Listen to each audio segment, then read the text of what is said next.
Welcome to Slop Kings 2, the sloppening, the fall. This is either going to be called the Slop King Crumbles, or what was your title, Gabe? Oh, yeah, Slop Kings 2 and the Shadows of the Slop. The Shadows of the Slop. The Slop shadows on the wall. You know, don't emerge from the goon cave. Just keep watching those slop shadows. Me and Gabe, we're back again with more slop content. Last time we did the first Slop Kings covering Brandon Sanderson, our Lord and Savior, and his ascent, sort of at a high watermark. Gabe, actually, we may have hit the sold at the top of the Brando coin. We rug pulled at the last possible chance. Yeah, I guess just a recap of that. We defined slop, like what is slop. Actually, something I've been struggling with, Gabe. It seems like everyone's talking about slop now. It's to the point where there's slop, where people are just won't shut the fuck up about slop, which they were kind of participating in. But it's a thought turning cliche at this point. It is, yeah, and I think people are looking for like micro niche. The definition we laid on last time was that when we're discussing slop, we're talking about a sort of mode of being, people creating content in a highly serialized format and in sort of unimaginative, attempting to gain popularity. And I've actually further developed my theory, my slopcraft theory on this. I've leveled it up, and I have more thoughts I'd like to share as we go. But is that a fair definition? 100%. You know, a mutual of mine on Twitter, shout out to Alejandro. He was talking about like the whole point of the E-Right, you know, this whole slop thing, it's beneath us in a lot of ways. Like, it's E-Right's getting affected by like search engine optimized, like base world search engine optimized terms. You know what I mean? Like the whole point of being the E-Right or being theory cells is we actually go in depth. We have the wall of text. We are the Morrowind NPC. You know, the whole point is for us to, you know, you see the highlight slop and you click on it, and then boom, another giant wall of text. Excuse me. But the Slop King, the bubbles come out for Slop Kings, but it's a fair point, Alejandro. You know, especially when the right gets comfortable or people in our scene gets comfortable, it's very easy just to repeat the same 5 slogans and just vibe off of that. I think we like iron sharpens iron. You know, when you're the distant right, you know, you have to be a theory cell. When you're the ascendant right, you just say we will fucking kill you and slap on the Donald Trump meme. Yeah, the thing the conversation I had is I mentioned skibbitification as an idea of like hyper, you know, brief and like frequently updated to like it's something that's optimized to survive on an algorithm. And that some people push back and said, oh, that should just be that's a subgenre of slop, where slop is the umbrella term, and within that you have, you know, face friending, where you're like just a guy staring at a camera talking about the latest MCU movie, or just like 12-hour live streams of like EFAP, and you know these different things of whether you could categorize possibly as slop. But I think we have major creep of the term, where people are just lumping in everything that they don't like or they think is like low effort, which often isn't even low effort, but just isn't the highest caliber of art into slop. And I guess that's something I want to be aware of as we get in the conversation. But I know we have specific topics, so I don't want to just theory on slop at the top. The way you describe skibbidification, I come from more of a delusion school of skibidology, but from my understanding, you have more of a Aristotelian description of skibidology, where it's mechanical description of how a subject matter actually mechanically gets less and less complex and much more into hitting that mimetic kind of nerve point of the masses. Yeah, exactly. And it's the high frequency of release, shortness, and serialization, and unchallenging. So I guess that was the skibbidification. Well, actually, would you consider EFAP slop then? Because EFAP does cover mainstream movies, but they'll do it for 10 hours on live streams. You know, it's actually kind of high effort to listen to a full EFAP podcast. It is, and that's why I don't like applying it to everything. Like especially live streams. I think these things need to be. I guess we need to just start breaking these things into subterms. I guess is the challenge I want to present to us, rather than just calling everything slop. And I don't have a perfect definition for each of these subcategories, but based on last time, actually, I guess I do have thoughts. I guess if we're starting more at the theory level of like what is slop, and the thought I've been circling around is I've been reading some articles from this communist guy. He's like a well-known guy. What's his name? Quinn Slobodian. You've probably seen him floating around. And he had this whole argument about how right now we're exiting the era of the institution and we're entering the era of the platform. And to me, it was helpful because it added context to the kind of stuff we were talking about last time with the way, artists try to get heard and seen on platforms or heard and seen in general.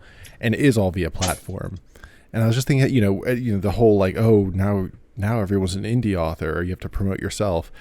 And I think that is like the essential thing that's happening right now. The institution, whether it's a big four publisher, whether it's a movie studio, or whether it's the federal government, it no longer is looking at these instantiated in-person offices. And for now, everyone's looking towards platforms and success on platforms as a means of success. There was a recent interview from Maya Hawke. I don't know who the fuck that is, but she's some kind of movie director person. And she was saying now producers are choosing cast based on the amount of Instagram followers they have. And so it's this case where we're entering the era of slop, where slop is the lowest effort but most successful output type content you can create for a platform. Right. So that is what defines something as being slop, as opposed to, actually it goes on to our last conversation. We remember last time we were debating when was the first slop lord, right? Yeah. Like, was it 1970? Was it 1870? Was it? And with this mindset, for me, switching, viewing it as the transition of institutions to platforms, web platforms like, Amazon, Twitter, YouTube, I think it is necessarily a digital age thing to be a slop lord in this new framework that I'm trying to construct here. And so to be a slop lord is to be someone like Brandon Sanderson, who thrives independent of the institutions that he had some success on. That's how we sort of got established, but he's now an entity and he succeeds in those institutions only, or insofar as he has that platform success, right? Well, yeah. Well, here's the thing. Well, it's funny because Sanderson talks about this actually. I was listening to his episode with Tim Ferriss today in preparation for this, and he says something very interesting. He's like, all the way up to the mid 2000s, how you got publishing is you went to conventions. See if this sounds familiar. You went to conventions. You went to the conventions. You hang out with the editors. You hang out with the authors. You get to talking to them. You get to hear what they like, what they don't like. And, after a month or two, you hit them up in the email. You said, hey, we hit it off at Dragon Con up in Colorado back in 2002. I have a manuscript. Would you be interested in looking at this? Instead of, I was going to make slop, slop engineered optimization. It's SEO. I was like, no, this is scene. I says optimized. Scene engineered optimization, right? Where Sanderson describes old school publishing, because they don't do that anymore. They do it via institutions. And what you're saying, another word for platform is basically a scene. When Sanderson was coming up, he even said this. I was the last generation to get into publishing this way, where you go to conventions and you actually hang out with the guys who run the publishing houses, and you actually have to talk and network, networking, shaking hands like a boomerang. Just give a firm handshake, that kind of thing. Where you actually have to socialize and actually be connected that way. Where publishing is not 100% handled by middle managers. It's 100% managerial at this point. Like you said, based on Instagram followers. You mean? Yeah. That's what I'm sorry. Publishing is 100% just middle managers at this point. While in contrast with our scene, our independent scene, it still is based 100% on networking, on private patronage, either in terms of financial or cultural capital. So right now we are actually like in the Spenglerian life cycle kind of esque description. The way that right wing publishing or indie publishing is now is where science sci-fi publishing was like 30 years ago. Where it's all, you're saying, sort of more local. Well, not local in this sense because it's internet based, but these sort of online hubs. Well, yeah, it's who you know, and yeah, again, there's cons and benefits to that. And one big benefit is, you have a much more intimate connection. You have a much more personality. It's not certain. Yeah, it's not. Oh, you have 100 Instagram followers. Oh, it's just slap on. What's her name? Sydney Sweeney on the cover. If Sydney Sweeney wants to write a book, My Big Tits, the theory of sexualization on the online shut internet. She can easily do that right now. But with something like us, if we hit it up, if Daniel Boltic hosted a little homie tournament and you survive the little homie gladiator games, the first little homie to survive, gets published by New Ritual Press. You've earned it. I'd rather have personal patronage or a personal nepotism than corporate nepotism. You know what I mean? Yeah, that exists. I guess I'm not convinced that that is the overriding means to success. So like the idea of, my argument is that the platform is like the actual website platform, and that's where the power comes from. And then you can, there is a, you can updoot for updoot, you can retweet for retweet, you can, guest on other people's podcasts and benefit each other and grow on the platform. And that is good, and like I think it's good to sort of try and build a genuine online community in that way. But ultimately, I do think like the most important factor in this guiding all your decisions is that this is all arbitrated through a platform rather than an institution of people, right? And there's some attempts, and like I think kind of half-hearted attempts to circumvent that. So for example, there's Passage Press. But if you look at them in their like sort of practical efforts, they are largely trying to acquire existing things, and they are largely growing in the network space or the platform space of online, which I think is probably the smart move to make. But that's like where the interest and the growth is, rather than in the and then they sort of wear the fig leaf of being an institution for legitimacy, if that makes sense. And I just think that is like the biggest take home I've had in the slop perspective, that what's mediating this and like the way we behave because we have to mediate it through the platform. And I don't think there's an alternative to that.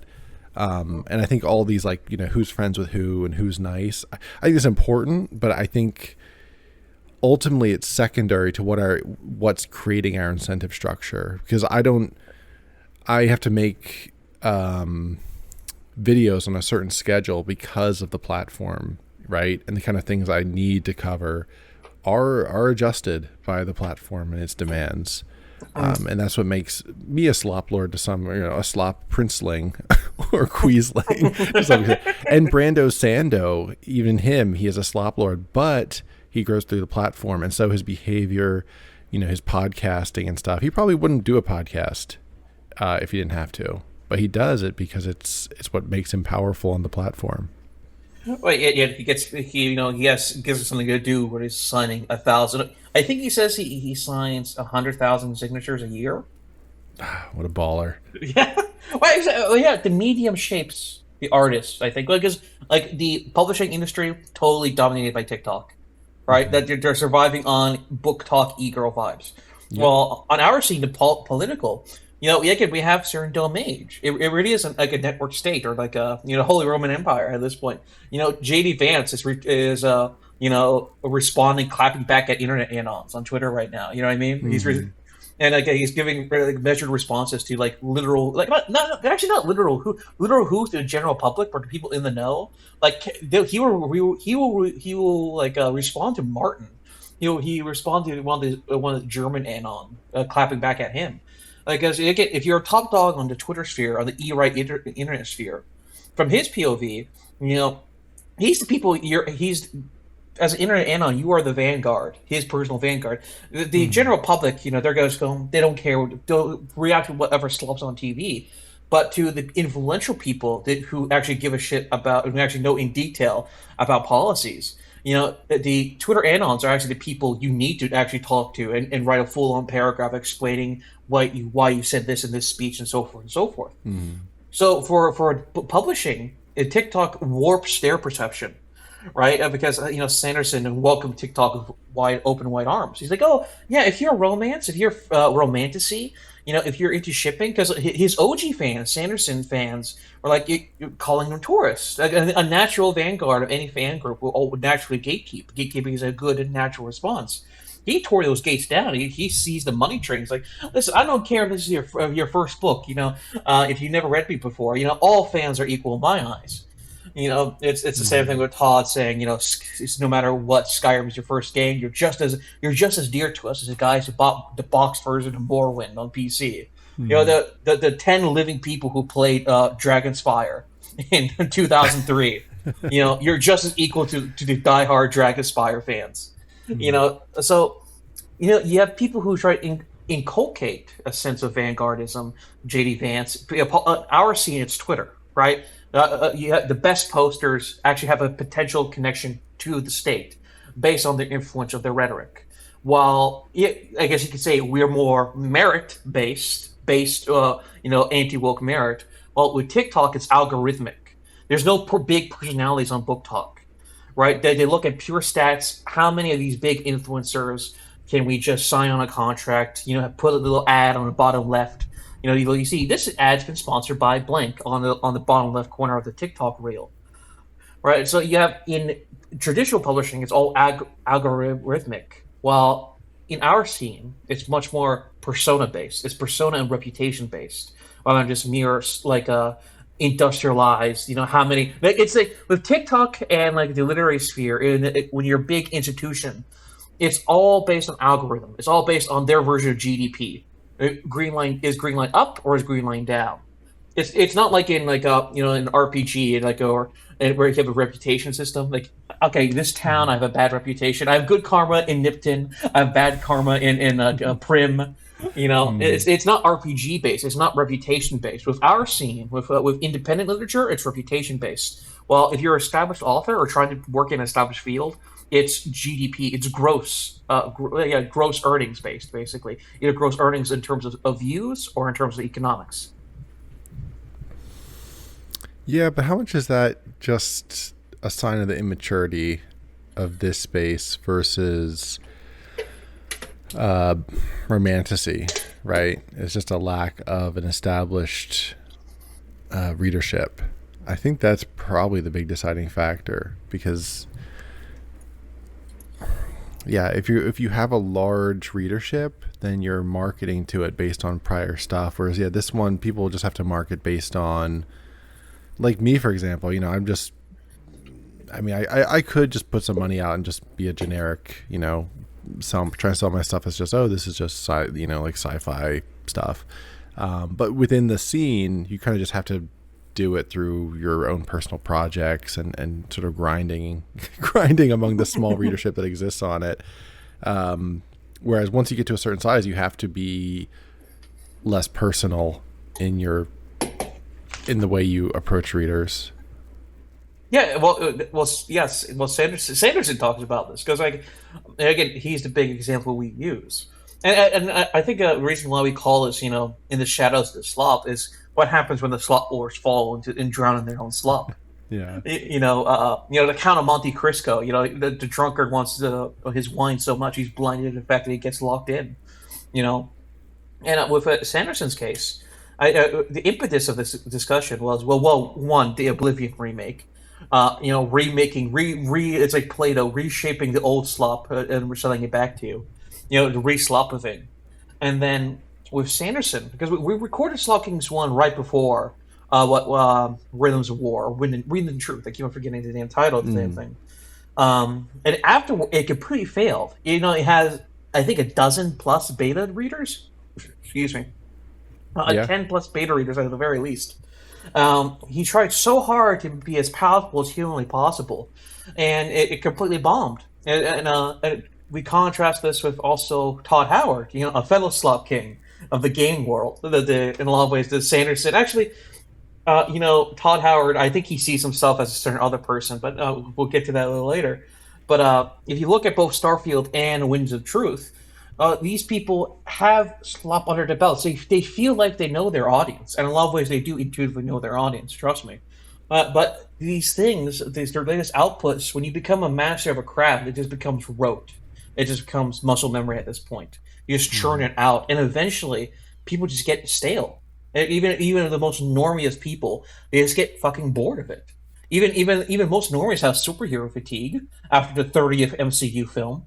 Mm-hmm. Yeah. The Sanderson one in particular, it seems like I've read and watched some reviews and discussions of it, and it seems like they'll admit like, oh, his writing was never the most imaginative in terms of the language, but like this one I could really fucking feel it. Like it was just so simple in the language. And people that haven't seen this, like there was like really big accounts saying I DNF'd this book. I did not finish this book. I'm no longer a Sanderson. Not throw the Trump hat on the ground. The Sanderson hat on the ground. Fell for it again award. Yeah, fell for it again award for every Sanderson reader, because it from my understanding, I guess there was like three main things, right? There was the bloat. It was like just way too fucking big. There was the writing quality, and then the third one being sort of the political angle, which for many people wasn't a factor in Sanderson's audience. But anyone that was like at all conservative or just tired of that, any of our dark woke friends, it was really tedious. I guess he had like a transsexual character that was like really shoehorned in, and was like, oh, this one put in a new trade, gender card on they them's, soldier card.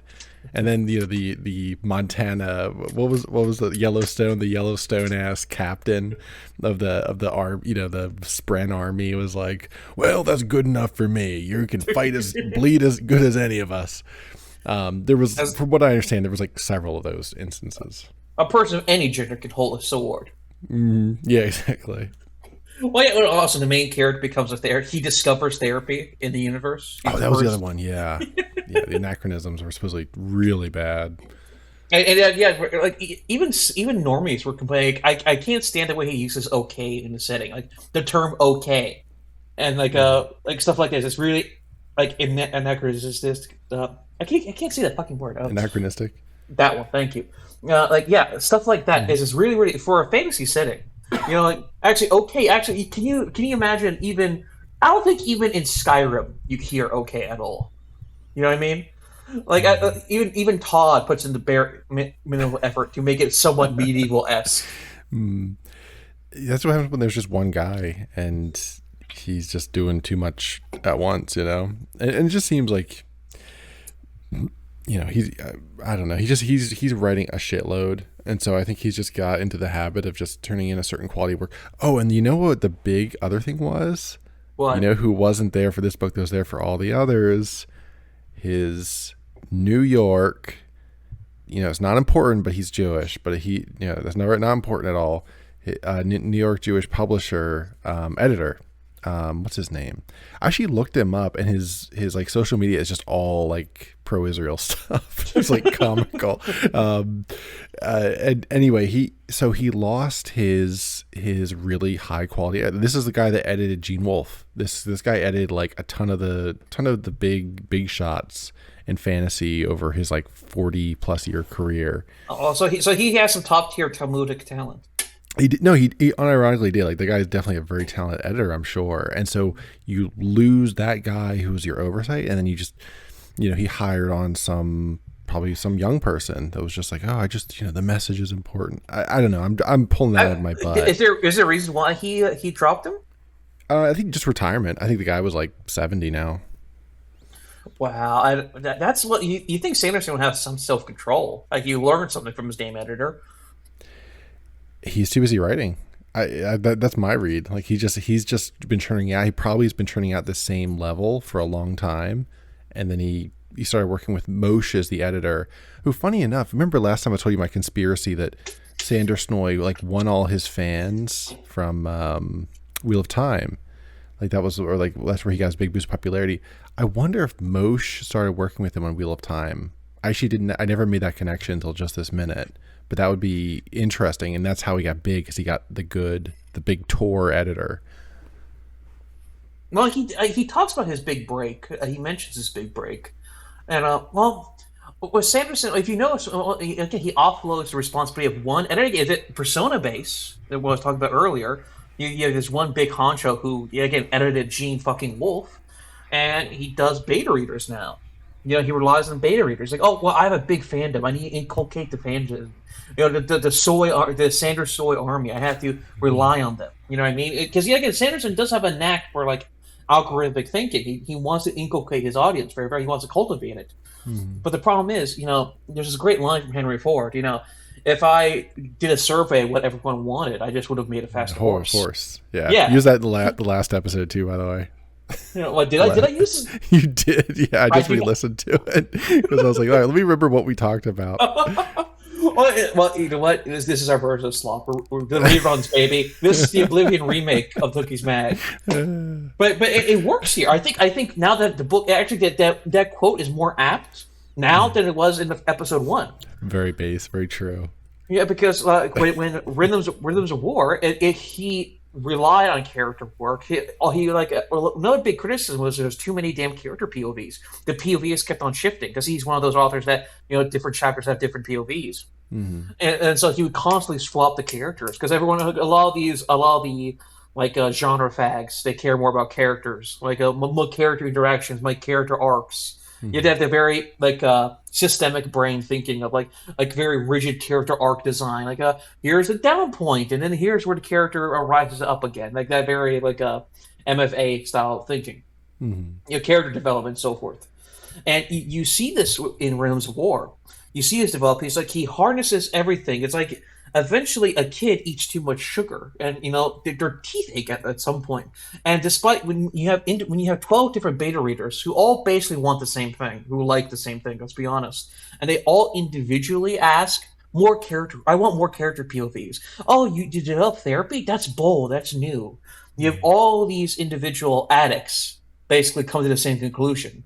And then basically that one input gets, if you say you have 12 beta readers, that one bad input, and it's shared by multiple of them, get multiplied by 12. So now you have one big gigadose of just a very bad, poor, inverse incentive based writing at this point. And it's unstoppable. And if you were to give the result of all that accumulated bad advice, each of the beta readers again, they probably wouldn't like it. You know what I mean? It's the perverse incentive structure that he's developed for himself.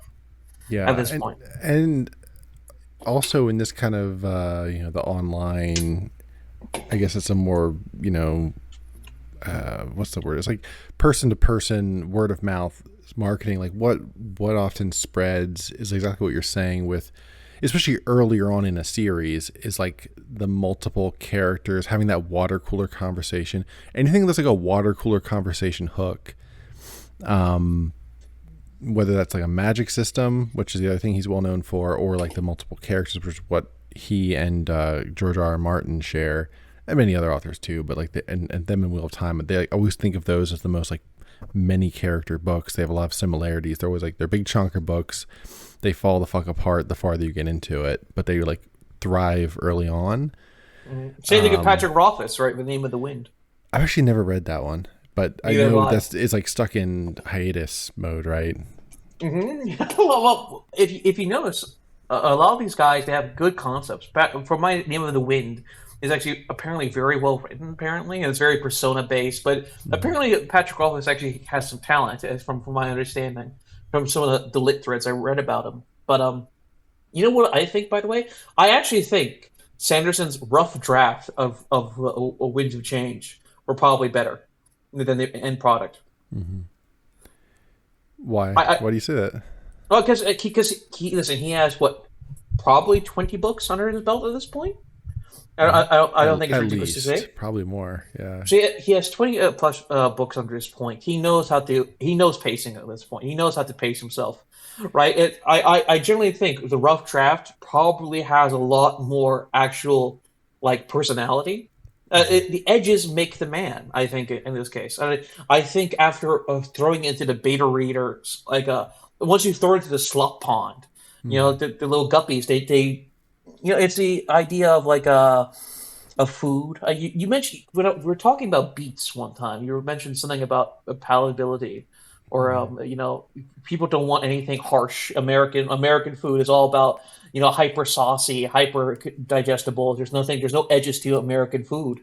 There's no edges to anything that's beta red, much like with Sanderson. And so I do think his natural rough. Literally at this point, he'd be better off just like publishing rough drafts and like putting on Mm-hmm. Patreon. Hey, you want to read my rough draft? I'll publish the rough draft. He could slopify. I generally do think his rough draft would have been better. You're either 100% right or 100% wrong, and I don't know which, because yeah, it could be the beta readers are bending him that way, and yeah, he's working in more of that language, or it might be the opposite. And like I said, like maybe Moshe and editors were like really cleaning some shit up, and you just didn't see it until he kind of became George Lucas, and he was too big for people to question. And the big established editor who like knew him, worked with him for over a decade, he's not there anymore. And now you're just hiring someone with an MFA who's like a libtard, probably also female, to review this, and she's just like, oh, it's all good. And then, Well, listen, you're not counter signaling the prequels on this episode. Prequel hatred lost in the ballot box. there's only 3 original Star Wars movies. Okay, you Geo and all the other kids can go watch the new cartoons or whatever. But yeah, prequels are shit. That was the other one that came up last time too. I bit my tongue, so I was just re-listening to that. I was like refreshing myself. What did we even talk about? And you were like talking about the prequels and how genius George Lucas was. I was like, oh man, I was really keeping the peace that time. Wow, man, old me was so smart, and what a base take from me. Good going. Yeah, good going, Well, Gabe. dude. Well, yeah. The past. We should do a prequel debate. We should do a sidebar. We should have a definitive take at this point. 12 hour take like that, whatever that one slop. That's Well, listen, a whole nother thing. we will repeal the post prequel consensus. All right, we will repeal the narratives. The Talmudic Network doesn't want you to know that the prequels are actually good. Yeah, before we get too far field though, Sanderson, I guess if we have any other like key takeaways. I mean, it sounds like we just don't know. Like he's taken a huge hit to his reputation. It seems to me. I mean, we'll see how his sales are in his next book. We made a joke about rug pull, but the hype was real. The hype was really real. Like Sanderson was out there. He was getting much more popular. Like he was hitting like normie status. Like he has his own company, Dragonsteel, or they like make birch and stuff like that. And he's so lazy. He's like, the good thing about Dragonsteel is like these things I don't have to worry about. Really, I can just focus 100% on the writing, man. Like when I wake up in the morning, I don't have to get my own ice cubes and water. I have someone else do that for me. Oh my God, really? Yes, he said this in the Tim Ferriss interview, in the Tim Ferriss podcast. He's like, I just have someone else handle it for me. Handling him ice from the freezer. Yeah. No ice and water. He says, I don't have to get my own ice. You got different guys for that, I got my ice guy over here. The water guy pours it. Yeah, you're a water boy. It's the fucking Applebee's meme. But like, and that's the thing. The more successful he is, and he's 100% focused on his writing. And like the reason why I said that we're, by the way, most likely 100% correct. Don't make me tap the sign. But do you think in book 3, do you think in his head he was setting up a therapy arc? Hell no. But also, dude, he's like padding out to like take up time because he's like trying to like save quote unquote the good shit for like later books, because I think he wants to ride this gravy train for his whole life, right? This one book series is a hit. That's my suspicion. But he says because you've listened to some of his writing lectures, He says he's a strong plotter. Yeah, he's an architect. He does only things through outlines. Yeah. You know, and you can definitely see that, in contrast to a gardener, to use that cringe George R. Martin term, is who's a gardener is actually Todd Howard. Actually, Todd Howard's definitely a gardener. He's definitely not an outliner because he constantly reinvents things from first principles. Yeah. And He reinvented all of Oblivion's setting. Thanks, Todd. yeah, where's my jungles, Todd? I want my Jungian Empire. Yeah. But it's interesting because I wanted to bring up Todd because in terms like Sanderson is a meme in the. Is there any other big fantasy guy you could say is like he is the face of modern fantasy? It would have been Germ like 5 years ago, but it's definitely it's Brandon's time now. But it seems like that's kind of starting to wane. Yeah, and I think again, same thing with Todd. Todd is the face of gaming, in a lot of ways. Most normies know who Todd Howard is. He's one of the few game developers named like only like pretentious A24 dudes. The equivalent, the video game version of A24 dudes will know who Hideo Kojima is. You know what I mean? The people who still own their precious copy of Metal Gear Solid 2 on the PlayStation 2 will know who Hideo Kojima is. Oh, maybe a little bit more normie people will know Hideo Kojima at this point. But there's like two people, like Hideo Kojima, Todd Howard, and maybe the guy who made Mario, right? And the deep cuts, like Sam Lake, where's my Max Payne remake, but and stuff like that. With Todd, if you notice, his reputation, both of their reputations, I think, both of their qualities peaked in the 2010s. Would you agree with that? Todd Howard? Well, yeah, I guess like from the market speaking, yeah, I would say Todd Howard peaked then. Granted, I would, I'm a Morrowind head through and through, but Skyrim undeniably was like, I forget the exact sale numbers, but it's like astronomical the amount of copies it sold, but across all editions, which obviously on this podcast we bought every edition, right, of Skyrim without question. But I think that's fair to say that they both peaked 20. I don't know what year for Sanderson exactly. Sanderson probably peaked like 2022 or something like that. But yeah. Well, in the 2010s, their talent and quality was there. If you look at a chart, Chudjek pointing at a chart, quality and fan base were going on the same line, same trajectory, straight up, yeah. But then, as soon as they get comfortable, it becomes orthogonal, right? Reputation still goes up, but the quality goes down. Because if you look at something like Skyrim, because listen, you're a Morrowind fan, I'm a Daggerfall absolutist. I could buy a house in Daggerfall. I got a carriage in Daggerfall. I assume I only watched YouTube essays on Daggerfall, but Daggerfall is still my favorite. But but if you look at it, say Todd, and Todd's interesting because when we were behind the scenes, we were discussing this of Starfield and Rhythms of War are very much similar products. They're most strident, most strident Sanderson, most strident Todd Howard enjoyer. Hey man, Starfield's not that bad. It's like a solid 6 out of 10, maybe a 7 out of 10. When your most dog-hearted fan base can only defend it as a 7 out of 10, Starfield doesn't even have a Wikipedia page. Their fan wiki is basically empty, right? That's sad. Yeah, it's not like Skyrim at all, where you got 12-year-olds. Like, oh my god, it's so immersive. You could read books. Oh my god, there's wizards. Like, there's no organic grassroots anything with Starfield at all. It's all just yes, Bethesda, give me another bowl of slop, please. And they know, and the things once they become self-aware of the slop, once the audience becomes the slop fiends. You got slop kings and the slop fiends. The slop fiends. There's a post-nut crack addict clarity when you realize I'm high on crack. My teeth are falling out. My gums hurt and they're bleeding. I think at this point the slop. You're saying like 2022 or so. That's when we collectively hit the wall there.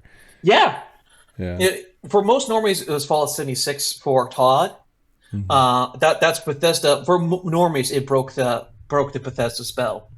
And it was, Hmm. and I mean, for most of us, I mean, Fallout 4 was where I tapped out Bethesda myself. Um, if you look at these guys, if you look at them, they become self-aware. But the audience becomes self-aware. When both the creator becomes self-aware and the audience becomes self-aware, they're Hmm. fucked. Bethesda fans know, oh, Bethesda has a reputation now. Even though strident Bethesda fans, back in the early 2010s, you'd still have Mr. Matty Place for the old Fallout Hmm. heads in the audience.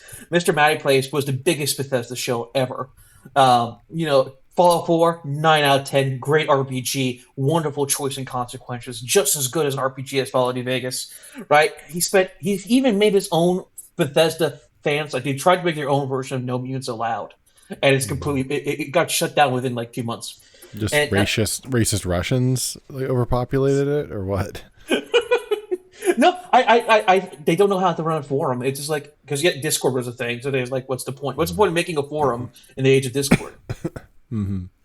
So Mr. Matty Place became and the thing is when you have the big show channels like I know Bethesda has a reputation now, and of course once the public consensus because now everyone knows New Vegas is better than Fallout 3. Mr. Matty Place, one of the biggest, they were the biggest Bethesda fans, constantly arguing Fallout 3 is just as good as New Vegas. But once the grassroots reactions like no, Fallout 3 is dog shit, Fallout 4 is dog shit. Once the biggest defenders become okay, I know blank has a reputation. Once they Hmm. become self-aware enough that they have to be on the back foot, once they consciously realize they're on the back foot, that's when you know it's over. Right? Hmm. When Sanderson shows go on TikTok now or go on YouTube, like listen, I know Rhythms of War wasn't the biggest hit. Once they preface their videos with that, they can't rest on their laurels anymore. Hmm. Sanderson now has to actually do something drastic with book 6 or his next book coming out. He has to have a giant gear shift. Or Yeah. maybe he can exploit the newer fans. Maybe he can get one good squeeze and rug pull them. But once he runs out of the new fans that just came in, he definitely, either this book or the next one, he's going to have to shake things up drastically. I genuinely, well, I think Sanderson's in a more desperate situation in a way because it's a series, a book series, right? And rather than video game series, like who gives a fuck? Generally, you can switch from, you can skip one, play the next entry, nobody cares. But he kind of is stuck unless he like does a revised edition or something with this 1,000 page fucking chonker that nobody's gonna want to read. And then even if the next one, like you say, if he does something radical and really gets the loyalists rallied around it, it's always gonna be this like black sheep, black mark on his legacy that he's gonna have to. Wheel of Time kind of has a similar thing with some of the really shitty books. Books like 7 through 10, I think it is, they're just really bad.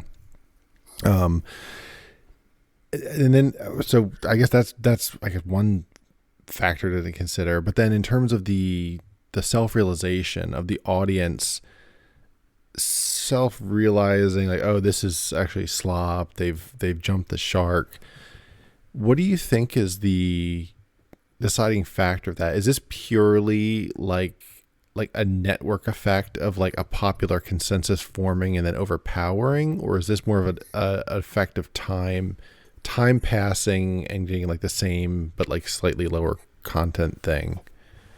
Well, I can only understand. I can only speak for myself because again, I can use Bethesda as a comparison point.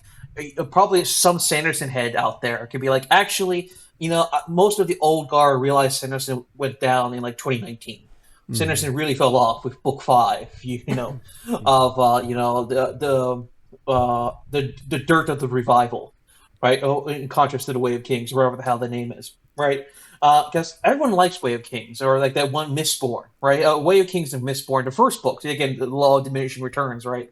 Mistborn Mm-hmm. was a fantasy heist book, and I think if you were to talk to a Sanderson head, they would say most of the OG Sanderson fans realize he fell off way earlier than most people do. It Mm-hmm. always starts off with Vanguard and it trickles down. Same thing with Bethesda.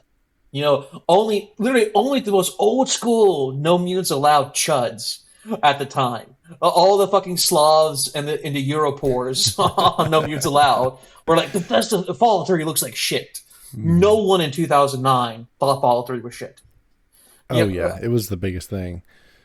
Yeah, a baby Gabe loved Fallout 3, right? No one thought Fallout 3 is shit. And New Vegas came out. No one gives a fuck other than most strident diehard fans. But it develops a cult following. Or New Vegas develops a cult following maybe 2014, 2015, I'd say.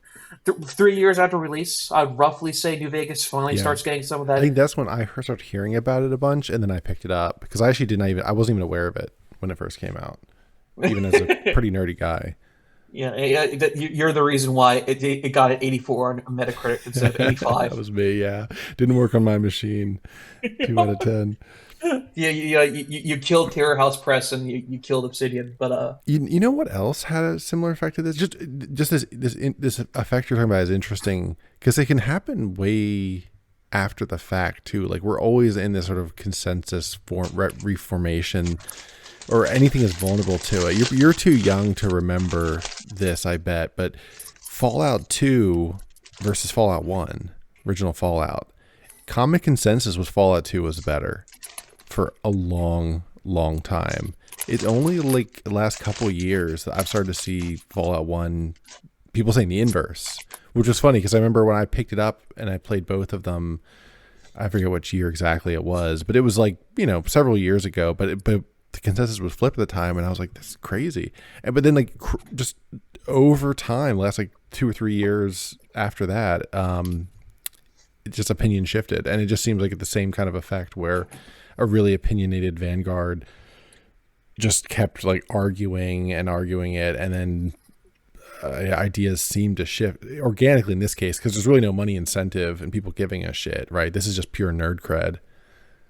Well, let's pick something. Once a term is used in the elite circles, like people were complaining about the Temple of Trials. Obviously, that everyone hates the first tutorial mission in Fallout 2, and everyone complains about pop culture references. That's the biggest critique of Fallout 2. Mm-hmm. I'm a Fallout 2 Chad. I think Fallout 2 actually overall is better. Yes, it's so long too. Well, yes, the temple is like the temple's not that bad. No, honestly, the whole game is like 20% too long. I like San Francisco. San Francisco's a good level, but most people complain about is the pop culture references. Again, there's a little bit of fat in Fallout 2, I'd say. Maybe a little. You said 20%. I'd say more like 15%, but I think we overall kind of agree. It peaks in New. Everyone agrees Fallout 2 peaks with New Reno. Yeah, But I don't think the pop culture references are that bad. I think people are like, oh, I couldn't just stand. I looked up on the wiki that I didn't notice at first. When I looked up at the wiki that they referenced X, Y, and Z, it really turned me off. Like, did you really? You have to be a bit of a slop fiend. You have to be a slop fiend yourself to understand each and one of those references inside the game while you're playing it for the first time. You heard complaints about the pop culture references before you understood the pop culture references in themselves. This is not a Fallout 2 defending episode. Apologetics, yeah. It sound like it, but yeah, please go on. But with I 100% agree with this, and you can probably, if you look at like fantasy forums, people were probably mentioning this. Their version of Bethesda old heads were probably talking about, Sanderson really changed when he got hooked on the Robert Jordan slop cycle. Because Way of Kings is probably before Robert Jordan, right? I can't remember. He got his first big outbreak was Elantris, which I think is now like in the universe, quote unquote, but it's not like everything he has is in the same universe now. But no, it's not. It wasn't Way of Kings. I think it was like Elantris, and then he got Robert Jordan pilled, and then it was Way of Kings. I think that's the way. Yeah, or it's simultaneous. Yeah.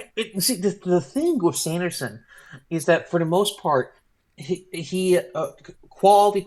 Yeah, people think he's not a good, talented writer, in terms of prose, but he is good at what he does, right? And he nails it into a craftsmanship. He's not an artist. He's a craftsman, and all the way up to a certain point, they become self-aware.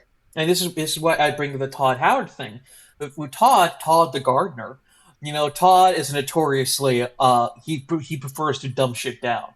He won't. He actually he says no to fans a lot of times. He's like, oh well, fans want new races. They want new Mhm. weapons. They want spears. I'm like, let's cut spears. What can we cut? What can we get rid of?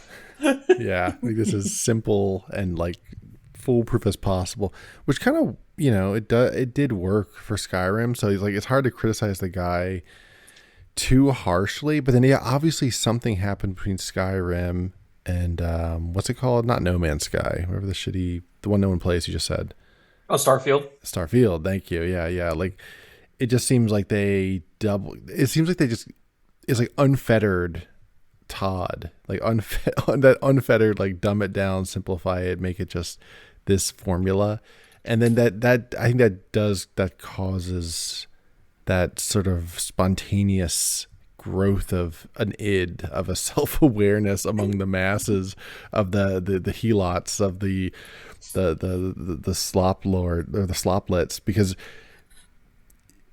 I don't know. Yeah, I guess I'm struggling to like nail down exactly what that like what's the point of no return, and there probably isn't a single answer, but it's something to do with the what is it, like you're imagining a graph, right? Like the ever increasing like cheapness of the slot producer, and then there's like an econ graph. There's like a supply and demand slider, and then there's like a baseline level of.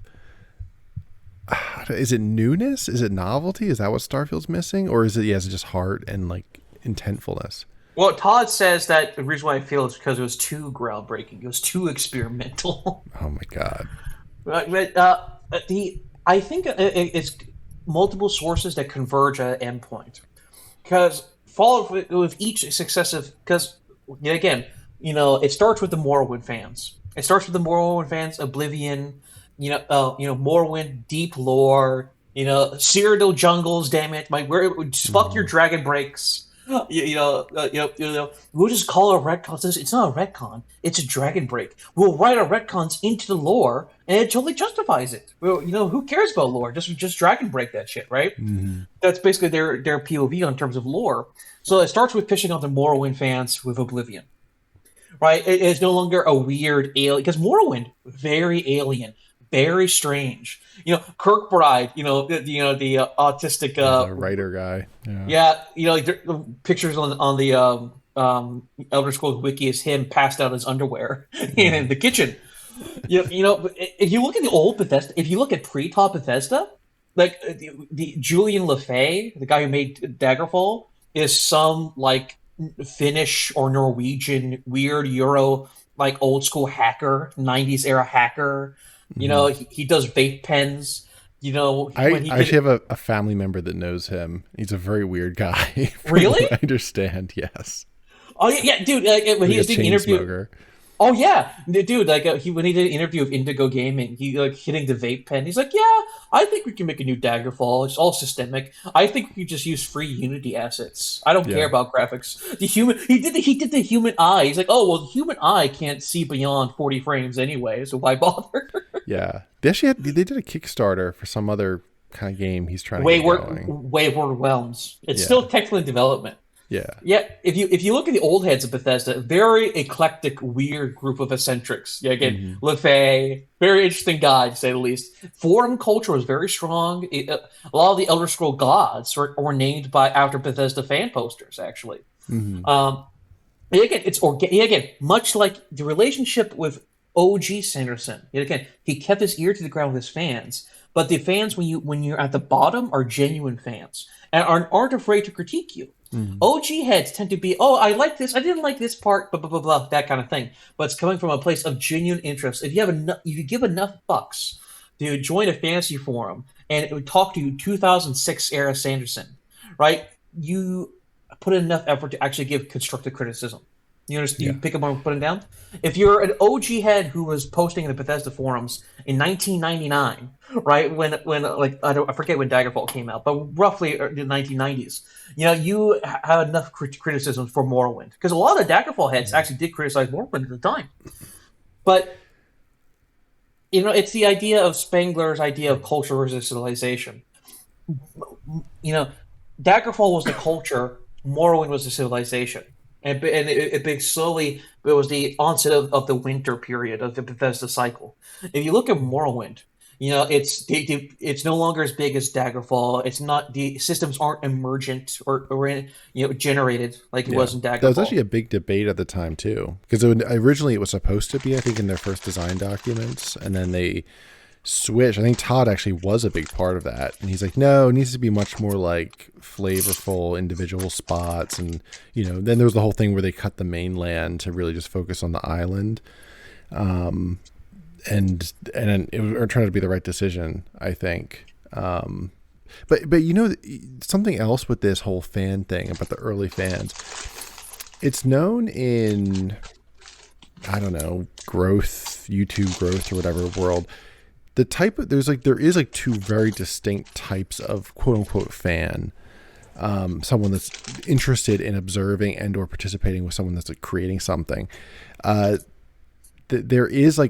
There's a certain like phenotype. There's a certain like mental model of a person that is like the small fan supporter, and like they're actually someone that wants to like have that one-on-one interaction or like see you grow, cheer you on. They actually, and I'm usually that type of person, and I think you are too. Like, there's a certain personality type that actually like gets more out of that. And then there are other people that they do not want to have the interaction like distinctly. And so that's why I think people also self-segregate into clusters. Like there are people that probably like you and me and probably many people that listen to us, probably the majority of the things you follow are more niche and like small because you probably have something in your personality that leans that way. Whereas if you look at quit out of your YouTube account or like open a what do you call it? A jerk off browser, a private browser and like go on YouTube and see what's popular. Like just see like what's auto recommended, like what has 50 million views, and it's like a different world. Like it's like horrifying. Vanilla YouTube's horrifying. Yeah, exactly. But you're viewing what the other half of the of this equation probably gravitates towards. They like being like an anonymous member of the crowd watching this like big tent thing. And I'm not even like trying to judge it too harshly, but it's a very distinct thing. And to become a slop lord, you do make that transition to your point exactly, Gabe, where you start out, you have this like first probably like a passionate but small fan base, and then it gets a little bigger, and you have people, you still probably have those initial like those guys and gals that were like really into it early on, and they are training the incoming people, gatekeeping them to an extent. But then at some point the wheels probably do fall off, like exactly what you're saying, like to Lord Howard, where he lost some of those OG guys and he doesn't have the hoorah of the Maddie Plays or whatever anymore. And at some point it becomes this, like to the Spenglerian example or whatever, you're in this late Roman Empire, all your soldiers are mercenaries, right? And you're like, oh my God, they're all fucking German. They're all brain dead Germans. Oh, it's true. It is basically they rely on mercenaries. Todd relies on Oxhorn being his diest defender. Yeah, it's 100% true because it's also like Gamergate, right? When you're a centrist lib, when you're let's say you're a Fallout 3 guy, right? Fallout 3 guys did not like Fallout 4. A lot of them did not like Fallout 4 actually. Like you can see memes on Bethesda Twitter. It's East Side Germany, like communist Germany versus hippie Western Germany. Mm-hmm. The West German, they're trying to shake hands, and of course the Eastern Germans they look like sensitive young men era Germans. They got their uniforms. They're looking strict. They're looking totally Teutonic. And the meme is Fallout 3, New Vegas, Fallout 1 and 2, and on the left side, the hipster, the cringe hippie Western Germany is the Fallout TV show. Fallout TV show, Fallout 4, and Fallout 76. And you look at this as a guy, when the fuck is Fallout 3 on the same side as New Vegas? It's like, what? How are we going to see it? It's the rope pulling meme. The rope pulling meme. You look to your side, like, huh? Why are you on my team? Yeah, the capitalist on one side and the communist. So when you become it, the thing is, these things build up and accumulate over time. Mm-hmm. So the disgruntled Fallout 3 fan, my atmosphere. Where's my atmosphere? Where's my karma system? Right in Fallout 4, I don't want to build checks. And they go on the internet, they find the New Vegas heads. And New Vegas heads are like, I told you so, Chud. And they eventually get red pilled. They get red pilled by the old guard. We were just discussing this since 2010, baby. And these things, these critiques, eventually trickle down over time. Because when a new generation finally finds the crack, when once you find out that the wall, the horizon's made out of canvas, all the bone work of all the other people who discovered the wall was made of canvas, you actually, it becomes easier and easier and easier to get off of the slop. To get off the slop. Yeah. When you when so Well, especially when it's jumped the shark, right? Yeah, it's just obviously they're just it's sort of a mechanized process. Yeah, like OG Sanderson fans are probably like, "See, I told you so. Look at this Reddit post I made in 2020. This is X, Y, and Z. This is how Sanderson started begin to fall." Like you'll see big video, probably big YouTube video essays. The fall of Brandon Sanderson, probably a year from now, a year maybe 2 years from now, there'll be the fall of Brandon Sanderson. Mm-hmm. You probably see these critiques popping up. Like, because right now, this is their Fallout 76, the floodgates of criticism. Bethesda really started with Fallout 76. Yeah. But then it invites backward looking to exactly to your point, where it's like it's like a social comfort thing. People feel safe saying it because actually, again, in the last episode, I mentioned how I saw there's a woman that was basically bullied into deleting her negative review of Way of Kings because like there were so many rabid Sanderson heads. And now it's like the ice is broken, and it's like his ass is out there for people to like a critical re-examination of the rhythm of war, and all of a sudden, and then it really can. It's kind of become that's what happened to Todd Howard, where his face is like I see it so much on YouTube now, like in thumbnails, like it's just like the bait of this guy's a fucker, and they shove Todd Howard like murdering a baby or something in the thumbnail. Deleting my Twitter account. Oh, how could I forget the biggest tragedy? Well, what is it? Unless you have, I guess, a whole other tangent. I guess I want to just kind of like go full circle and close out with like what should the Slop Lord do to avoid this kind of situation? Yeah. How do a flotation device do not sync with the slop? I mean, because if you notice, Sanderson and Todd have two different approaches. Granderson makes himself very open to the community. He's very attentive. He's a very receptive radio. Right. When you look at his latest episode, the first thing I saw, this is what we call foreshadowing. The first comment is, Sanderson, will you make a comment on the Daniel Green situation? Will you need to make a statement?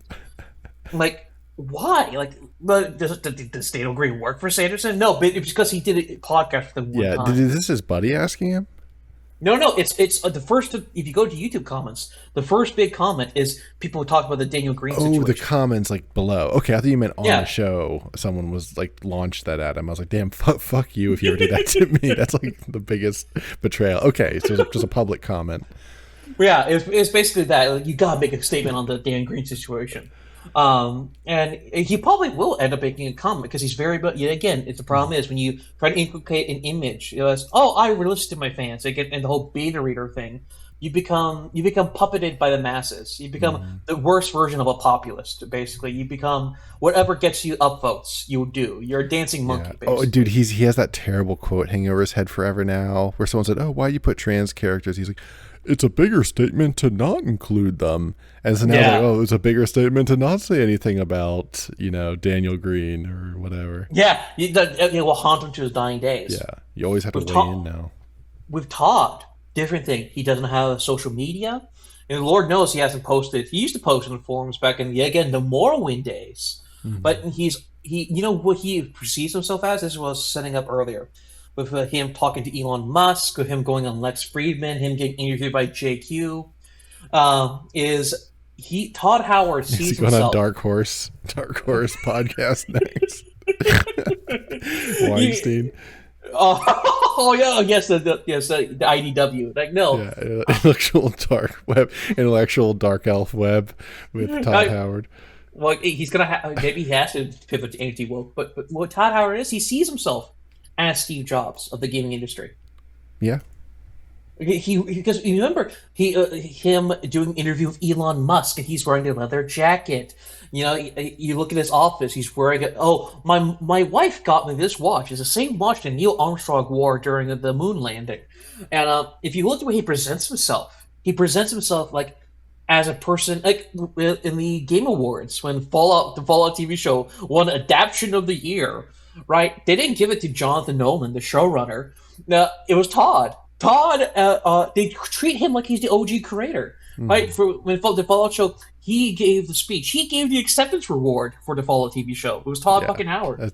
Tim Kaine and the director and all these other people are sitting in the audience.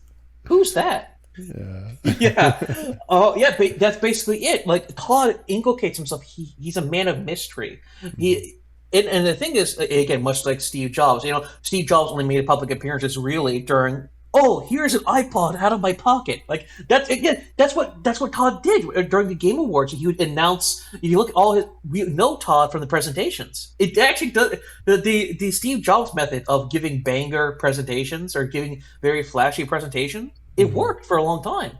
The Oblivion announcement was baller. The Skyrim announcement was good. Even Fallout 4's announcement was actually pretty hype. He knew how to cultivate hype cycles. Yeah. He lived off the hype, but like I said, it's that Miyamoto model where you're like, you're always very pristine and like edited and just so and planned. Yeah, the Jobs Miyamoto kind of approach to being the face of an industry. Yeah, he wants to cultivate that mystery of I'm Todd Howard, the game developer behind Bethesda Studios, right? He wants to cultivate that, but once the hype literally makes the audience teeth, once the Slop fiends' teeth start falling out, all they have is bloody gums, and they're screaming at you from the audience. God, what a visual! Okay, yeah, you can see it. The Slop has tortured. They become lepers. They become lepers of Slop at this point. And with Todd, what can Todd do now? Like Todd knows they fucked it with Starfield. He has Emil, he have his rent boy Emil Pagliaro, or whatever the fuck his name is, apologizing on Twitter left and right. Their lifeline is Microsoft and fucking the TV show. Like with Todd, Todd relies on patronage. While weird thing is, Todd is establishment. He has to rely on like Microsoft bucks, Bill Gates bucks, basically. While Sanderson, he kind of has to rely on his own. You mentioned this a little earlier. He has to rely on his own wits at this point. Yeah, my distinction was platform versus institution, and it fits perfectly in the model. That model fits perfectly what you're saying, where Sanderson is putting all his chips on platform, and Todd is putting all his chips on institution. Exactly. I don't know what the smarter play would be, but I would rather be Sanderson between the two of them, honestly, because at least your fate is in your own hands, and he could always just start a new series and say, I'll wrap it up someday, and then just like half-ass it or something. He can kickstart. He can kickstart a mobile game at this point, and the thing is, you can. In Sanderson, he can fix his reputation. Because the thing is, he's very perceptive. He probably has heard all these criticisms 100 times. His publisher probably brought up these criticisms.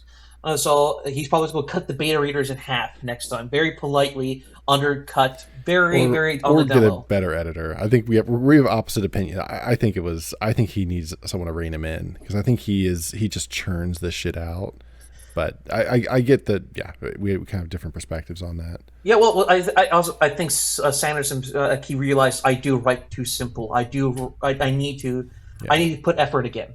And with Todd, he can just rely on the Microsoft bucks at this point. There's nothing Todd can really do unless Elder Scrolls 6 really bombs. Like if it has really shitty reviews, which it seems like people are bracing. Like the consensus is people are not expected to be not that great. Relative. I'm sure it'll still make $1 billion. Well, here's the thing. I guarantee you, Test 6 is probably Todd's last game. For personal reasons, or I think he'll bomb. I think he'll have to retire. Because Starfield was his dream game. Because he said this multiple times. Like Starfield, I wanted to do this for years. I wanted to do a sci-fi story. It's our first OG creation. And the thing is, with Sanderson, he takes formulas from the past, world building, It's not like Frank Herbert, or who was a history nerd, and half history nerd, half taking names out of the Russian phone book, right? Or Tolkien, who is a scholar. Sanderson, second order degree. He learns from the masters, makes an algorithm, becomes like basically look at the charts. Okay, so Tolkien did this. I'm going to do this. He reverse engineers it, streamlines it, and makes a simplified version of, let's Mhm. say, the Herberts or the Robert Jordans or the Tolkiens. With Todd, he takes something out. Like with each game, he simplifies, he cuts out, cuts out. Sanderson makes it. Yeah, Sanderson behind the scenes in terms of construction is actually a very complex guy. Mhm. I'd say the magic systems are generally cool. The magic system Sanderson is generally interesting. It did take a lot of effort for him to construct that. You have to give Sanderson that. He did do something novel and unique for the time, I think.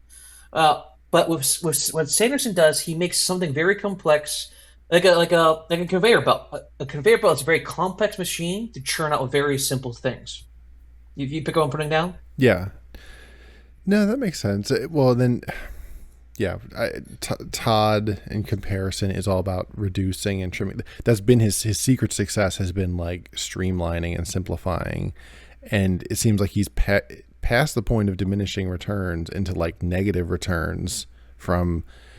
It seems like he just can't control himself from having that like view of creating in games, because he wasn't the guy that like founded the company or got it there, right? There was like the first two Elder Scrolls games or so, which were much more like kitchen sink, just ideas, and he kind of honed it down in Morrowind, honed it down more in Oblivion, honed it down even more in Skyrim, and it was like just the right amount for that time and place. And it just seems like he keeps going, or he like sticks to that same basic ass model, and it just doesn't work. And maybe he lacks that like creative spark. Whereas like, yeah, Sanderson does have that spark, and he will, to some extent, whatever criticisms you have of his craft, he has the magic system. He does have characters, even if I think they're kind of goofily written, where they have, a certain life to them or a certain entertainment. Yeah. Okay.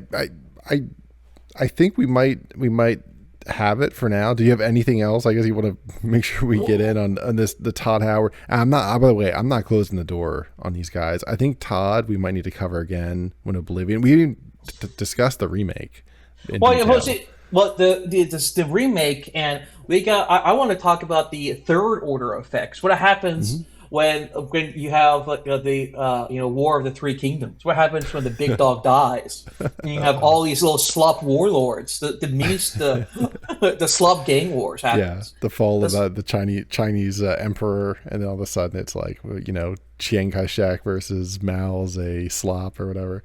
and the Northern Warlord. Yeah, basically that, because like if you notice, everyone wants to make the Skyrim killer. Everyone wants makes the Fallout Mm-hmm. killer.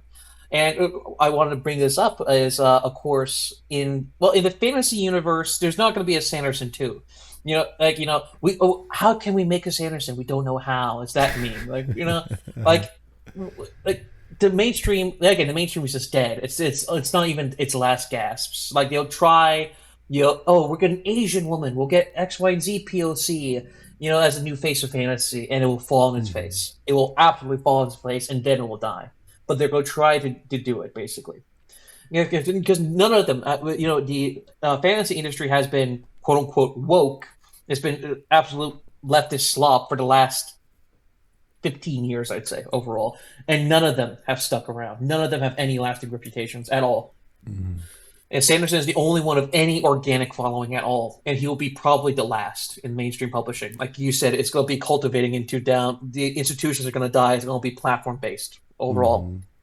Yeah, that's kind of the way it already is especially with female-dominated fiction, right? We talked a little, about was it Rose of Thorns, Crown of Thorns, or whatever, and yeah, the whole book talk world. Mhm. And Sanderson's been sort of this. He definitely has a lot of female readers, but in terms of like the male readership or like just like a broad general, he is. He does seem like that sort of last gasp, and even he is sort of one foot in, both worlds. Um, yeah, He could smell the rain in the air. That's why he did the Kickstarter. yeah, no, it was a genius thing to do.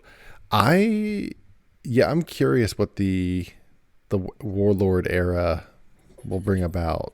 I mean, I think it's coming faster than we might realize. Like, in fact, maybe it's already almost like starting now with like with him starting to decline. And last time we were talking, actually, I mentioned we're doing like a Royal Road coverage, and that might be the place where they're going to rise up from, actually. Like there's that dungeon crawler Carl guy. If you've ever seen him, he actually has a little bit of Sanderson vibes to him. And I have not read his book. I've heard it's actually pretty well written, but it's like a lit RPG, some guy and his fucking cat or like fighting, Digimon or whatever in a game. But just Jigoku did that. I remember F. Gardner. Remember F. Gardner's Jigoku? I did not know. I have never touched an F. Gardner book, and I did not plan to. Especially now that talk about like fallen stars. F. Gardner is like, he can't even get on like Z tier, far right weird shit now. But I think you can see the Warlord period happening more on the Bethesda side, because you see this with what I mentioned behind the scenes was Avowed. Obsidian's trying so hard to fill in that niche, right? But they simply do not have the manpower, cis white manpower to do it. They can't. They don't have the raw elite human capital anymore. Their vision just seemed really shitty. Actually, Obsidian in general, and that whole I forget the setting of Pillars of Eternity, whatever they call it. Setting. It's just shit, honestly. Like I remember playing Pillars of Eternity. Pillars of Eternity actually is another one that there was like all this hype when it came out, and then there's just, I think on critical reception, everyone's just like, oh, actually that was very mediocre. It was just bland. Bland as fuck. And everything they put out, honestly, is pretty bland as fuck. Everything post that, whenever that was, like 2016 or 2018 or whatever. Except for that, I heard that the one with, it's like a 2D one where you're like Pentiment. a monk. Pentiment, yes. I heard that was good. I played it. I actually also really liked it. But the thing is, that's a passion project from Josh Sawyer. And Josh Sawyer is the old head. Yeah, he's like an Icewind Dale era dude. Yeah. He told Fergus Urquhart, who's the head of Obsidian, he said, listen, I just want to make this indie project. If you don't make me do it, I'll fucking walk. He basically just said that, basically. He's like, I got burnt out on the mainstream shit. I want to make something artisanal. Because Sawyer is a hipster. He speaks German. He loves German history. And Pentiment's all about him being a history. He just basically, it's a his thread come to life. Pentiment actually, it's a really beautiful stylistic game. It's the name of the rose. And he takes he's a very literary guy, Sawyer. He's an OG leftist. He's like a Slavoj Žižek theory cell leftist for the most part. And so sharp as a whip, very extremely talented. I actually really liked Pentiment quite a lot. Actually, I thought it was really, really well done. But that was because they're on the Microsoft kind of an exception, box. Like you said, like he was just like forcing. He was an established guy in the company, just like, let me do this for a year or two, or else I'm gone, and then I will toil in the slot mines on Avowed or whatever the hell they have him doing now. Well, thankfully he did not work on it. They're trying to pass the torch to one of the head writers of Outer Worlds. Who has very interesting quotes, was the one behind Avowed. But with Avowed, they're trying to think this, but the formula of Bethesda, and the thing is, the same thing with the Cosmere. There are certain traits, is, dare I say, immersion. Everyone loves the word, but no one knows quite what it means. Is immersion. Like when a 12-year-old plays Skyrim for the first time, like, oh, I can pick up buckets. Oh, I can steal. Oh, there's like books I can turn to pages. It's dumb to say as an adult, but when you play for a game like that for the first time, it is really kind of cool to actually read a book inside the universe of Skyrim. You know what I mean? It's a novel concept, and to actually diegetically actually cover the story and the world building that way. You see something like Avowed. They're like, okay, it's a first-person fantasy game. You know what? We'll bring back the complexity. We're going to bring back role-playing. But of course, the role-playing is written by, old, like, Tumblerinas. They're like 45 years old at this point. You know what I mean? Girls who grew up on Tumblr in 2010 and are now like 40. That's the kind of people writing the dialogue in these RPGs now. Yeah, it just doesn't seem like it has any... It's not gravitas, but just like it doesn't seem. it's it's just really fake. It's really fake and gay, I guess is the way to put it. And the the world is visuals match sterile. that as well. Yeah. The visuals I saw, like, it had no, in terms of like color palette, it had like no sense of design behind it. It was just like, it was like too photo real too. It was like just uncomfortable looking. And it's just like, this just didn't have, it didn't have that like creative vision pushing this. It's like, this is made to market based on, it's like cargo cult, like video game manufacturing. No, exactly. It's like both their last two games were like a Starburst bag vomited on screen. And the thing is, they can't. They know what they need to do. Everyone can see Bethesda is a dying old mammoth, and it's a buffet out there. You know, all these little jackals. They know if the mammoth dies, it's a buffet. Who gets to the mammoth carcass first? Mm-hmm. But they don't have the talent. They don't have. Say what you about Bethesda's engine, but the engine actually works to Bethesda's benefit in a lot of ways. You look at the modding scene. I've seen magic be done in that damn engine. The engine can be really worked to a beautifully fine-tuned piano. The amount of boobs that can be generated, gigantic cat boobs. The real-time fertility cycles being tracked. But with the Elder Scrolls, you see, again, it's much like Doom or OG Sanderson. So, creative concept. Mistborn is a heist film set in a fantasy world. The Way of Kings has an interesting setup and punchline. Morrowind, Elder Scrolls is a unique fantasy universe. Mm-hmm. It's collective at first, a very tight collective, because again, most of the lore, I think, was actually written in the forums in the 90s. A lot of fans of the forums actually wrote a lot of the lore in Daggerfall, actually. Mm-hmm. They're like, that's why they have it very fast and loose. With lore is whatever the community says it is. Of course, I think a lot of also came from like a D&D game that the founders had made, and some of the founders actually aren't even there anymore. One of them is he's like an ethnically Indian guy. I think he's a Canadian citizen though, and he has like a bunch of really shitty looking fantasy books out. I'm kind of tempted to check out. For the father of Elder Scrolls, actually, that'd be a good Slop episode. Yeah, that is actually tempting. Like, I don't know if I'd want to finish it, but we could be picking up. We'll see how big they are. I forget his name. He was there for Arena, and I think part of that was a Daggerfall. I don't know. But I'm sorry, I'm sidetracking you. You had an actual point. No. The point, and if you look at the OG games, like Ted Peterson, the writer of Wayward Realms and the OG heads, trying to kickstart their careers again. Getting their revenge on Todd. He says, if you remember Arena, that amazing cover art, Ted Peterson was like, well, the reason why we did boobs, it was because of those damn Christians, saying video games are too sexy. Mm-hmm. And so it was our middle finger to the man. But of course, he, as a proud feminist, he has apologized for the cover of Arena many, many times. Yeah, again, they everyone in their heart of hearts, they know what they need to do. Now, chuds founded the gaming industry. Nerdy, cringe chuds. Chris Avallone, alcoholic sex fiend. Giga Chad, defender of the white race, right? Calling out Obsidian for white genocide on Twitter. Josh Sawyer, who's an old head, he's a leftist, a straight up communist, but he's an old head Slavoj Žižek ex-communist. He's not like a identity politics like the New Guard is. And of course, he bows to them constantly. You have these old head sex pest creep. Chuds, incel chud jacks made in the gaming industry. Guys who would spend all day on forum boards during the fucking Usenet days. Tim Kaine was talking about this. He remembers Usenet. That was like pre-internet for all intents and purposes. And these guys create these worlds. Kirkbride was a fucking coke fiend. Actually, a literal coke fiend when he was writing Morrowind. Yeah, allegedly. It just wouldn't happen today. But obviously, we talked about the vibe shift a while ago.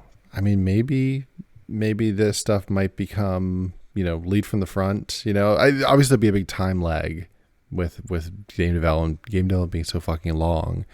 But it might just be with all this sort of top-down enforcement of anti-DEI, top-down uncooling, defunding of all that shit, maybe there's a chance. Maybe there's a glimmer. Todd's gonna come around and have a based world. Elder Scrolls 6. The Argonians are all enslaved again, or whatever. Yeah, but that's the thing. The world had edges. If the racial dynamics in Morrowind felt realistic, it was believable. Yeah, because in Morrowind, the world, not only the Dark Elves were racist against other races, even if you were a Dark Elf yourself, you're still a Nawa. They could tell by your accent, motherfucker. You're a tourist. You're not a real Dark Elf. Mm-hmm. You know what I mean?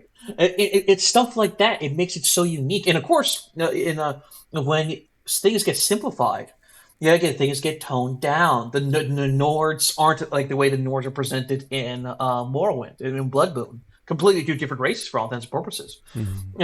And you see this way they develop things.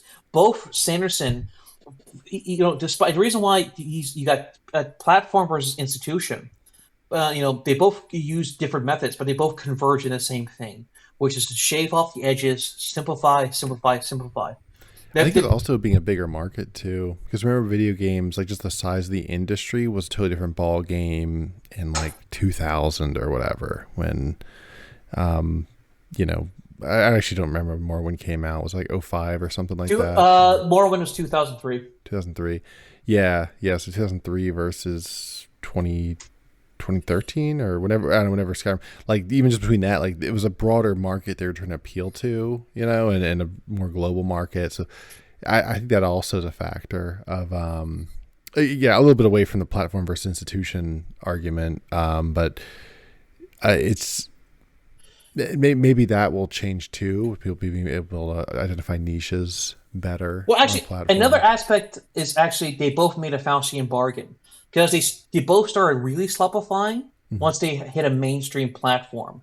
With Bethesda, it's Xbox because Morrowind in 2003, it was their first title to be on a console, right? That's what gave them the first hit of heroin. That was like it was very much like popular. Fuck it, we'll throw it on that platform because like it's really the UI is obviously made for computers, right? If you've ever played on Xbox, you gotta like flip over 50 little cubes it has the same little square like grid system, really awkward. Whereas Oblivion was Xbox first, where the little scrolly things. So the UI in Oblivion sucks, the reason why I say that. So, and with Sanderson, I would say maybe in broad strokes is just social media in general. Would you say that? Because Sanderson carved out old school way. He was the last one to get in the old school way, but blow up in the new way. That's tough. Generally. I mean, he had, again, Game of Thrones, or not Game of Thrones, Wheel of Time, that's like a big traditional blow up, but he kind of transcended that because he could very well have just been, that guy that finished the series. He did a solid job, but he like transcended that moment in the sun. I think 100% you're right, via having that internet platform presence and building his brand. Yeah, and by exploding that way, their outlet of explosion, eventually it just dissipates. Eventually the piper pays his dues.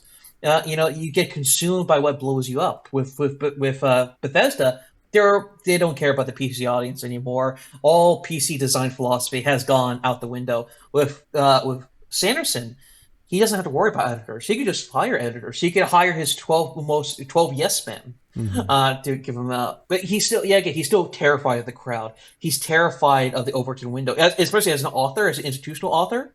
Like it's still like 20 early like cancel culture and all these like doxing.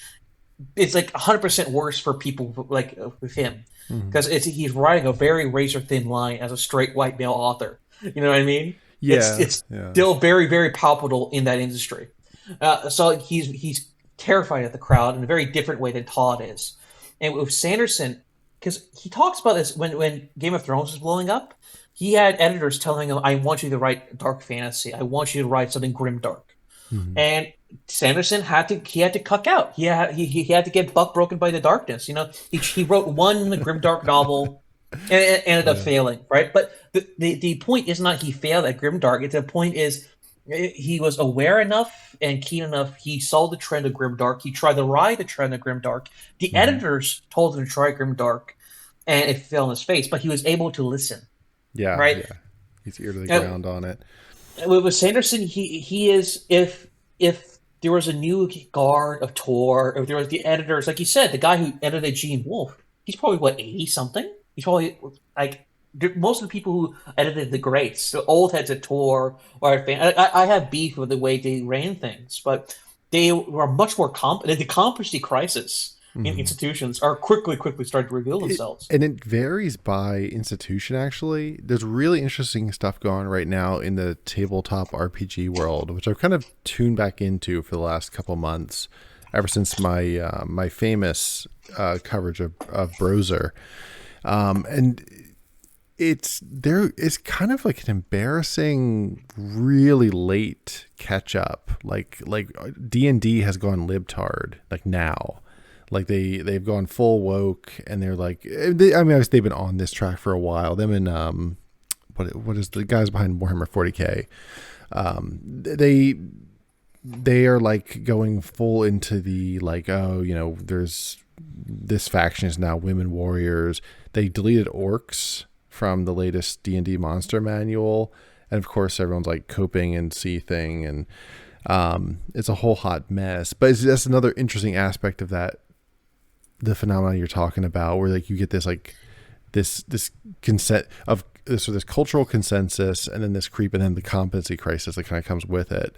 And it seems like video games like were hit early, thus Gamergate. And I don't know why that is, but it seems like that's where I first really started hearing about this stuff, and then fiction, and then now it seems like tabletop RPG is like a late comer to these ideas. And obviously then the creators are, like you say, they have the ones that have their ear down to the grind, to the consensus.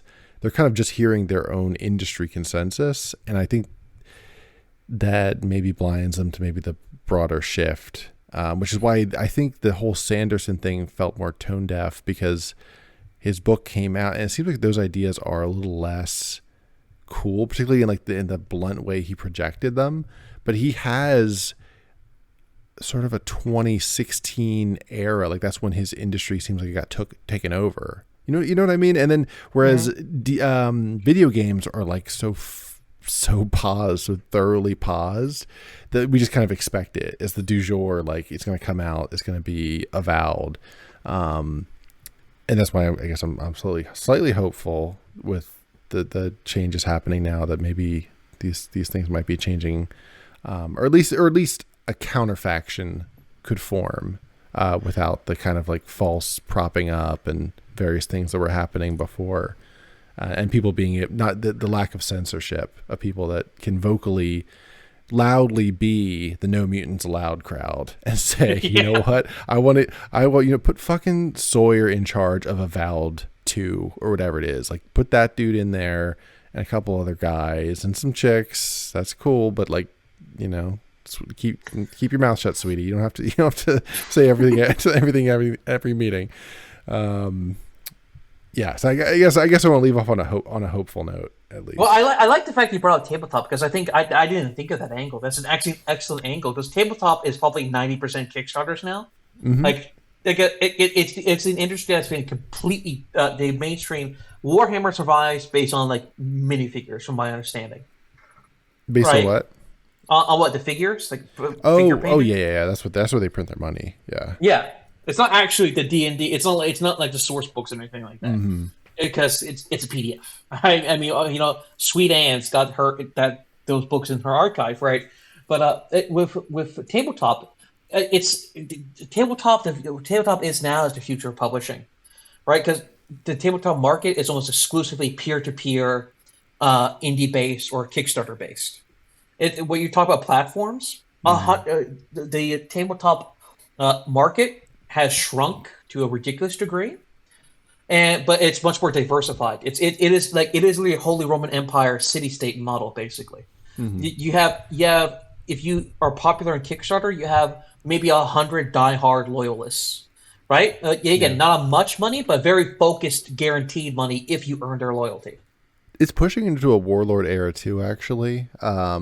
Maybe even faster than His Majesty Brando Sando and Todd Howard, because like I said, D&D has had those really big fumbles, and then I've heard one or two of the other ones that are already bigger have had some pretty big screw ups of like a similar style where they're like, oh, if you voted Trump, don't buy our product, just really like out of touch stuff. It's like, dude, like what year do you think this is? Like even people that are even our dark woke allies, they're kind of cringing at that stuff. Yeah, it just seems like there's a certain like generation that is stuck in a 2016 mindset that I think are just opening up the floor to people that are adapted and like growing on the platform world to adopt it. Yeah, tabletop RPG. Yeah, 100% agree. I think it's a model. I'd say it's not necessarily an attractive model though. From what I've seen of it, it's so scattered. It's like scattered to a fault. Honestly, like I think they're even they're even worse off than like the lit bro world with how divisive they are and argue over this mechanic versus that. It's pretty grim at times there. Well, see, but that conflict creates people have to. You can't just throw in a crafting system. You can't do what Bethesda does. The Bethesda mindset dies in that kind of thing because they'll get their asses torn to shreds. Mm. Bethesda couldn't Kickstarter. Well, obviously they could. There's still the lost slot fiends around, but from first principles, you can't have a Bethesda design philosophy. If you can't if you're, let's say you and I were making a tabletop and trying to do a Kickstarter on Kickstarter, we couldn't use the Bethesda design philosophy on tabletop because all the old heads who actually play all these 101 different kind of Kickstarter tabletop RPGs will call us out on it. It's like, dude, your systems are trash. Why would we spend money on this? Mm. And it will fall on our face. Both institution and platform would come down on us. Yeah. Because you have to appeal to the niches. You have to make a coalition of the niches. You have to appeal to the system fags because, like with the classic tabletop people, people forget this. Role playing, like actually in character stuff is second. A lot of the old heads care more about systems than they do about quote unquote role playing. Mm-hmm. Yeah, what do they call it? The OGC or not mixing? I'm mixing that OGC, so I'm getting fucking tired. Old school game renaissance, OSR, those guys. Yeah, they care more about system mechanics than they do about like LARPing, basically, and more character dynamics. Instead of playing as a soap opera, they prefer dungeon crawling to soap operas. And the thing is, you have to approach everything as a tabletop from first principles. And actually, you can't slopify a decentralized network. Yeah, it becomes very granular, like what you said. It's people bitching about, should perk points come every 3 levels or every 4 levels and all these things. But it's from that resistance, it's from that friction that even if you compromise it, it's still both hyper complex and capable because you have to deal with your bullshit. It's a selection measure. It's a eugenic filter that if you survive the harsh, granular, actually, why did you choose this system over that system? After you survive the bullshit, it's a stronger system for it. Much like, again, early Sanderson or the early forum boards of Bethesda. And I think, there's a lot of issues with decentralized city-state network or the network state coming up in the industry. Because, I think you and I both agree to a certain degree that where tabletop is now is the future of publishing and the future of gaming, I think. Gaming is going to have a lot of mainstream support, obviously, but you're going to see more AA games, as they're called, or indie games take the tabletop route to fill that niche cravings, basically, to fill up the margins. Yeah, they're definitely on the same track. I do think there will be some like bigger warlords. I kind of like that mental model coming up because someone's got to win. Like there's going to be a few people that win big, and right now we've had a couple of smaller ones, like people like Delicious Tacos or whoever. But I don't think we've had biggest yet, and obviously Sanderson's like a whole nother level of like mainstream success, but there'll obviously be a successor to that as well, but it just remains to be seen. But Well, whoever comes after Sanderson is going to leapfrog him and just go directly to Kickstarter. yeah, Rather than, 100%. than Sanderson migrating slowly. It's just going to straight up leapfrog directly to indie. Yeah, probably. Hey, you know what? Maybe someone with a big following of fantasy on a comeback tour, like friend of the show Daniel Green. But we'll save that. Well, actually, that episode will probably already be out, but we'll save that for another time. I think we wandered far afield, Gabe. I think we've got some good reflections on the Slop Kings too, and sort of the. I don't know. I'm still unsettled on the title. We'll have to think on it, but yeah, definitely the Todd Howard versus Sanderson dynamic. Yeah, I don't know what to call it yet. What was your title for it again? In the shadows of the Slop. In the shadows of Slop King. I don't know. Because we're talking about like the end, the decline. We're in the shadows of the aging Slop Lords. Okay, yeah, like the waning era.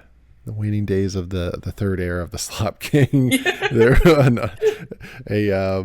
a certain prisoner to Slop with an uncertain fate, born under uncertain quality materials of culture. Yeah. The new age is being born in the shadows of the Slop. Yeah, but all right, we'll wrap it there. Thank you anyone that listened. If you listen this far, please, I meant to say this at the start of the episode. Please like. Apparently that's like the biggest thing now. So please do like if you're watching on YouTube, or like it on Spotify, wherever you're listening to it. And we'll see you on the next one. Well, little homies big dogs leave a comment. Oh yeah, and subscribe to Patreon too. Gotta do the Patreon. Yeah. Little dogs, little homies, big dogs, and the top tuggers, the real elite human capital. They subscribe on Patreon.